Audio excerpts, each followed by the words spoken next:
പരാമർശം എന്നതിനെക്കുറിച്ച് അദ്ദേഹത്തോട് ചോദിക്കണമെന്നും സയ്യിദ് സാദിഖ് അലി ശിഹാബ് തങ്ങൾ. വാർത്തയുടെ വിവരങ്ങളുമായി ലതീഷ് ചേരുന്നുണ്ട്. ലതീഷ്, അതായത് അബ്ദുൽ വഹാബിനോട് വിശദീകരണം ആവശ്യപ്പെടുകയാണ് മുസ്ലിം ലീഗ്. ഈ ഒരു വിഷയത്തിൽ ലീഗിന്റെ നിലപാടെന്താ?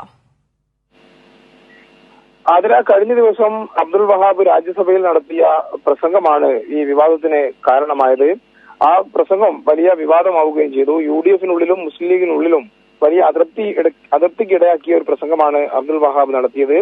കേരളത്തിനെതിരെ പൊതുവെ സംസാരിക്കാറുള്ള വി മുരളീധരനെ പുകഴ്ത്തിയായിരുന്നു കേന്ദ്രമന്ത്രി വി മുരളീധരനെ പുകഴ്ത്തിയായിരുന്നു അബ്ദുൽ വഹാബ് സംസാരിച്ചത്.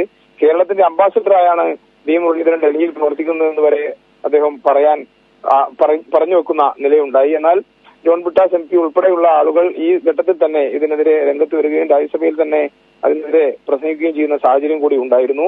ആ ഒരു വിഷയം മുസ്ലിം ലീഗിനകത്ത് വലിയ വിമർശനത്തിനിടയാക്കി. ഇന്ന് പ്രതിപക്ഷ നേതാവ് VD സതീശനും ഇക്കാര്യത്തിൽ നിലപാട് വ്യക്തമാക്കേണ്ടത് മുസ്ലിം ലീഗ് ആണെന്ന് പറയുകയും കൂടി ചെയ്തു. അതിനെ തുടർന്നുകൂടിയാണ് ഇപ്പോൾ ലീഗ് നേതൃത്വം ഇത്തരത്തിലൊരു അബ്ദുൽ വഹാബിനോട് ഇതിൽ ഒരു വിശദീകരണം ചോദിച്ചിരിക്കുന്നത്. മുസ്ലിം ലീഗ് പാർട്ടി എന്നുള്ള നിലയിൽ അബ്ദുൽ വഹാബിന്റെ ഈ ഒരു പരാമർശത്തോട് യോജിക്കുന്നില്ല. ഏത് സാഹചര്യത്തിലാണ് MP ഇത്തരമൊരു പരാമർശം നടത്തിയത് എന്നുള്ള കാര്യം അദ്ദേഹത്തോട് ചോദിക്കും, അത് വിശദീകരണമായി ചോദിക്കുമെന്ന് തന്നെയാണ് മുസ്ലിം ലീഗ് നേതൃത്വം ഇപ്പോൾ വ്യക്തമാക്കിയിരിക്കുന്നത്. ആതിര.